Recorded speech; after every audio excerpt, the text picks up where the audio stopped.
ঝড়ো বাতাস ও জলোচ্ছ্বাসে এভাবেই কেঁপে ওঠে ফ্লোরিডা অঙ্গরাজ্যের টাম্পা ব্রিজ। স্থানীয় সময় বৃহস্পতিবার রাতে ১৪০ কিলোমিটার বেগে আঘাত হানে ফ্লোরিডার ইতিহাসের অন্যতম শক্তিশালী হারিকেন হেলেন। পানির তোড়ে ভেসে যায় সড়কে থাকা গাড়িও। ৪ মাত্রার শক্তিশালী হারিকেনটি ফ্লোরিডা উপকূলের পাশাপাশি জর্জিয়া ও আশেপাশের অঞ্চলে ব্যাপক তাণ্ডব চালায়।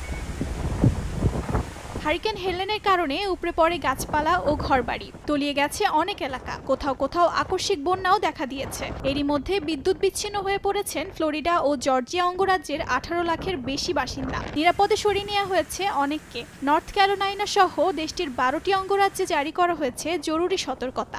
৬ কোটি মানুষকে নিরাপদে থাকতে বলা হয়েছে। হারিকেন হেলেনের তাণ্ডবে ফ্লোরিডার বেশ কয়েক জায়গায় ভূমিধসের ঘটনা ঘটেছে। বাসিন্দাদের নিরাপদে আশ্রয় নেওয়ার আহ্বান জানিয়েছেন ফ্লোরিডার গভর্নর। এছাড়া বিভিন্ন হোটেল মোটেল থেকে পর্যটকদেরও নিরাপদে সরিয়ে নিয়েছে কর্তৃপক্ষ। বন্ধ রয়েছে উপকূলের শিক্ষা প্রতিষ্ঠান। সেই সঙ্গে পরবর্তী ঘোষণা না দেয়া পর্যন্ত সব ফ্লাইট বন্ধ ঘোষণা করা হয়। শক্তি হারিয়ে হারিকেন হেলেন ক্যাটাগরি ১-এ নেমে এসেছে বলে জানিয়েছে আবহাওয়া বিভাগ। তবে ফ্লোরিডায় তাণ্ডব চালিয়ে এটি টেনেসি অঙ্গরাজ্যের দিকে ধেয়ে যাচ্ছে। অর্জিতা শেজিন, সময় সংবাদ।